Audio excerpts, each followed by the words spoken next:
Good, you might not have heard all that. I should have left the music going, but I was trying to find the actual PDF in case you guys didn't hear any of that.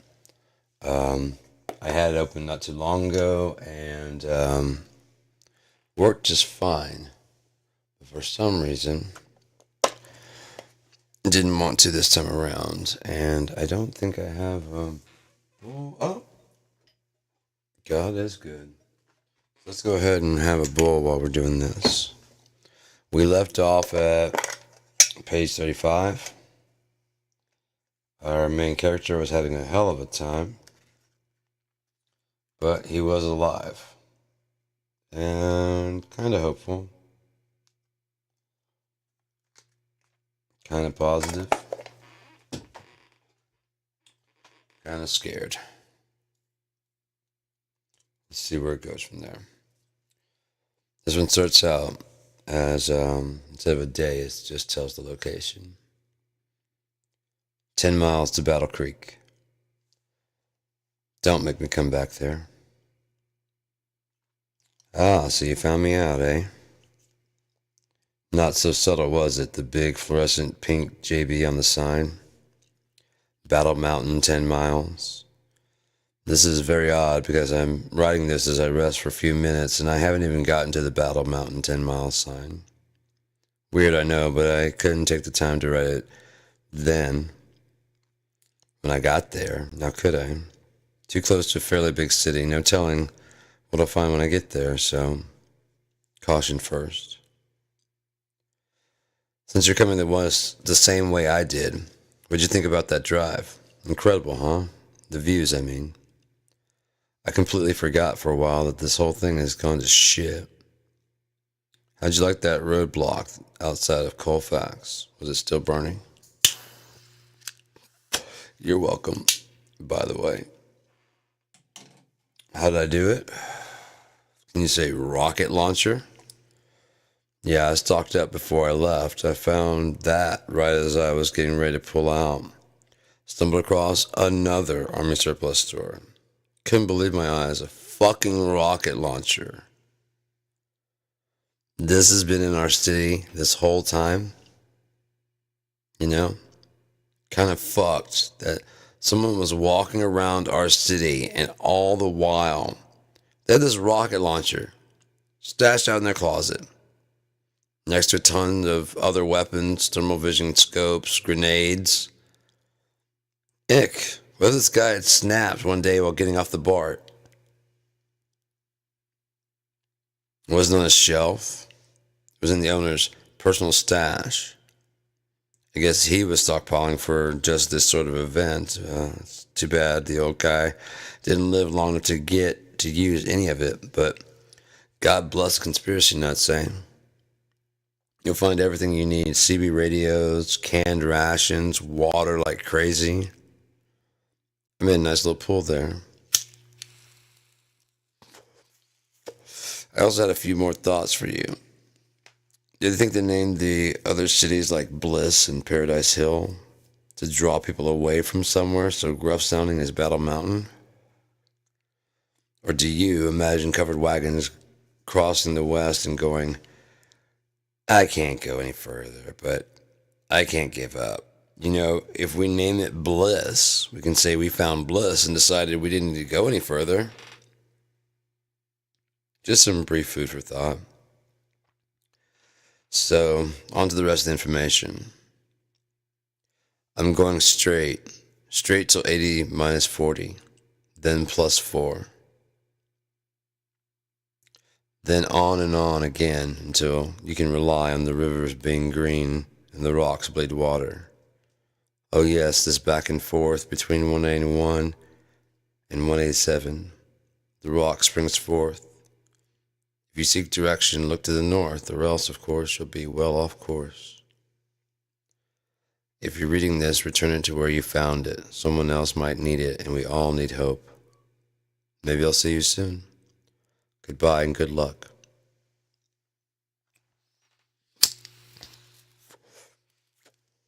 North Rock Springs, Wyoming. There's just no shaking you, is there? How'd you like that little poem? I figured if you were one of them, you'd probably think poetry was queer and not continue to follow. I've camped here for a couple of days now. I was planning on moving on and not stopping, but curiosity got the better of me. And I found an airport. It seems controlled, but not by your usual hostels. I really doubt they'd let me in, but I know they aren't too barbaric. Flights leave from here from time to time. I've seen 2 planes for sure leave and come back. I want to go down and talk to them, see if maybe they'd fly me to my destination.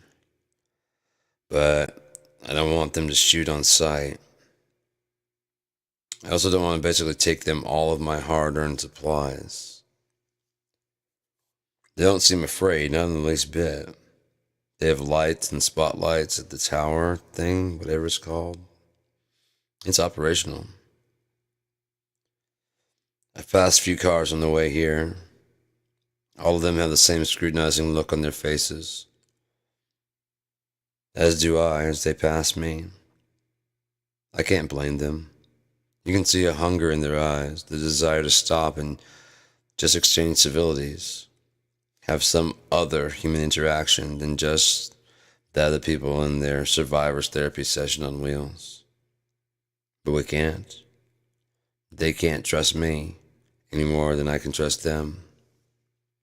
It pains us. Maybe they know, their eyes scream from the back seat. We'll never find out, mutters their leader's scowl from the driver's side. And they all have a destination, you know. They all have envisioned a safe haven from this, which brings us right back to the airport people. These people, when thinking about where's a safe place, all said the airport. From a tactical standpoint, I'd say no, but then again, we're from a much bigger city. This is the only airport for miles and miles. We've got 3 airports, all within about 12 miles of each other. Major airports, you know? Right across the bay and 2 in our laps. Seems like everyone would be heading there to try to get out. And then where they're gathering, you'll have a leader spring up. And they'll make their BS claim about what happened and how to fix it. And they'll start to run things. And so there'd probably be mutterings of this new society springing up, meaning more people would come, meaning that the raiders will come. The name is kind of appropriate now, isn't it? That's what I'll call them from now on. The raiders, these neo-Vikings. Okay, so I'm in awe of these airport people. While I'm miles away from my journey's end, they are home. How envious. Okay, so I'm putting down this pen and paper and heading out soon. Don't even bother heading further north. It's impassable. They've got it completely blocked. I'm dreading Chicago. I don't want to go through Chicago. So I need to find a way around. I think I found a way to skirt it without going too far out of the way and blowing my gas rationing completely out of the water. Just a few months ago, I would have been able to stop for the night, tank up, snack on a McBreakfast. Shit, now I have a backseat full of dry noodles, a bunch of coffee cakes and chips. More beans than I know what to do with, and more than my bowels can process. I get my exercise by hiking down and watching the airport people. And they give me hope, strangely enough. I mean, there have been dozens and dozens of dead towns along the way. Then this place. Hell, it's smaller than Battle Mountain, but it seems more alive. If there was a rapture, this place was the place to be, because there's a whole lot of live sinners. I guess I could have squashed the whole rapture versus virus thing, at least whether or not there was a rapture, by simply going to Vegas, right? If they were still bebopping along as if nothing happened, I know there was a rapture. If they're dead too, well, I still probably worry about my soul. I mean, come on, just because we think it's a sin doesn't mean that God does. We have the Bible, but after all, we are talking about a living deity, right? He can make his own mind up, change it however he saw fit, and he would never have to check in with us to see if it's okay. I love him, but I wish he'd talk to me just for a few minutes. Okay, so the next poem. Oh shit, here comes a car. Okay, fuck the airport people. They no longer amuse me or make me envious or feel anything. Well, I mean anger. Now I have no back window, fucking jerks. Who shoots out your fucking window with a sawed off just because you don't have a fucking password? You could at least ask me to leave. Get out of here, stranger, now, as he cocks a sawed off. Not, what's the password? I don't know any. Blam! Fuck airport people. Fuck North Rock Springs and fuck Wyoming. Maybe these places used to be nice, but goddamn, they don't suck post-apocalypse. And keep writing as if there's time, as if you'll know how long I've been gone, as if you'll find these and as if you'd even be worried about me. The fuck? I mean, this is what lonely people do, making inanimate objects their friends. I'm looking back and I'm laughing because I wrote, here comes a car. So fucking stupid. So anyways, Grizzly Adams Apple from the airport patrol comes rolling up in his little fucking off-roader thing, right? Him and about 3 buddies. They drive past me one time, and then I see taillights throw on.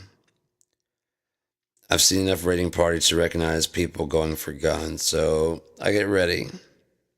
Of course, not before writing, oh shit, here comes a car, dumbass. I mean no one harm, and the town seemed really nice and quaint.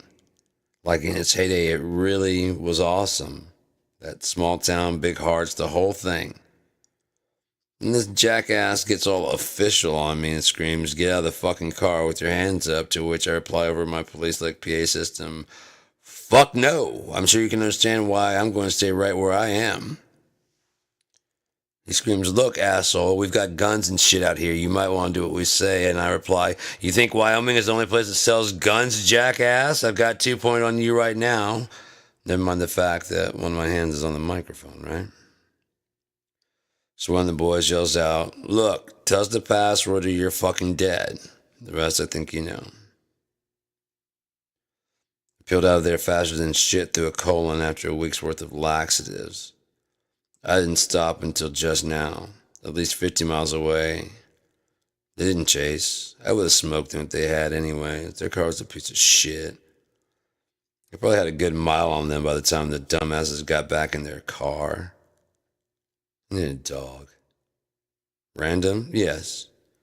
But I think a dog would give me some perspective. At least I could talk to it, you know? I had a dream that I had a dog that could understand English. Well, he understood me perfectly. It was fucking awesome. I was like, holy shit, you know what I'm saying, don't you? And he nodded his head. So I go, okay, jump in my lap and lick my face. And he did it. It was the cutest fucking dog in the world. I don't want that dog. Oh, I'd cry so bad if he died. By the time in between, fuck, we get into some shit. Well, not anymore, I guess, right? But yeah, back in the day, how do you write out a laugh? Somehow, ha ha doesn't capture it, you know? Nor does or he or any of those. Like I want to convey to you my subtle, almost sighing laugh as I picture this dog. How do I do that? Fuck it, on we go. So I'm just outside of Rollins on 3/4 of a tank of gas, and I shouldn't have to gas again until around Sydney. And have enough gas stashed to pull me into at least Grand Rapids. Bought a QP there once with a friend. I wonder if he made it out. Is he alive? Is he bloating in some back room? I haven't talked to him in years. Yo, E. Brown, where you at? Can you imagine if this ended up being some zombie thing? Having to shoot some people you loved? I mean, it wouldn't be them. And by this time, they probably look nothing like them, so you wouldn't really even know. But somewhere down inside, I would wonder, why do they keep going to zombies? I guess that's the closest thing I can think of to this. It would make more sense than what really happened. I can handle that. Zombies, that is. This is bullshit. I have no idea what the fuck is going on. Survival tips. I still don't travel at night. Your headlights are a dead giveaway. They'll find you fast as shit. Start moving when the sun starts rising. Have a watch with the sunrise times and moon phases. And have a damn good campsite by the time it starts to set. If you see someone drive past you and they turn around, it's not a good thing. Drive faster. Push that car to its limits. Even if you see brake lights come on, floor it. Ration your food. You never packed enough, ever. The day you die, that's the day you packed enough food and water. Get plenty of it per day. But don't drink more than like 4 20-ounce bottles unless you're in or crossing the desert. It sounds like a lot, but it's really not. Not for me. I've destroyed at least 3 or 4 roadblocks on this trip, and my car is still making it. Still a fucking champ. I will have to trade it sometime. 2 or 3 more barricades at most. My music collection is keeping me sane, but I can see it turning against me before too long. But I should have another couple months before that happens. Funny, I'm writing my ass off, but was never one for reading. It just bored the crap out of me. Probably because there was a lot of people like me just relating what they saw in the real world in some way that to them seemed so profound and deep. Just reality filtered through one's soul-stained glass eyes. And for some reason it appeals to others as well. It serves its purpose, I suppose, but I find it all a bit droll. Here we go into these books to experience a life that we wish we could live, when the thing that keeps us from living a life we wish to live is that our faces are buried in a book. Humorous, no? I prefer to make my reality resemble what I would write. And here it is, a strange world where we walk around while others are dead in their own beds, sleeping angels, resting for something to come perhaps, or just gone. I think I'm losing that. Yeah, I want that dog now. So we've left Sydney and stopped at Kazad. I say we because I'm considering you with me, and if nothing else, these writings are my companion. Keeps me sane. Leave me alone. For a brief snack, the sign said they had a population of 4,022. 22 is my lucky number, and 2 plus 2 is 4, so I pulled through the fast food joint and pretended to order something. Man, it seemed like great fun at the time, and now it seems like that's saying great fun. It sounded better in my head. Now it just seems lame and childish. I do wish I could have caught a movie at the Rialto. Maybe it was a playhouse. I don't know. Anything would have been better than more road and no life. The trains that won't run through the station anymore. It's a fucking waste. I think I'm going to stop for the night. Not much light left. I don't know if I should stop here. I think I'm going to push on a little farther. Somewhere without a population, like a nature park. There's one just on the other side of 80. And there's Lake Kazad. Seems safe enough. Here's my dwindle poem. The light is dwindling as in all days. I'll take 80, then towards arbor sway. I'll seek the council of lofts, and by the 94th night reside on a beach with rosemary within my reach. Will I see you there? Good night, goodbye, and good luck. If you're reading this, please return it to where you found it. We all need hope.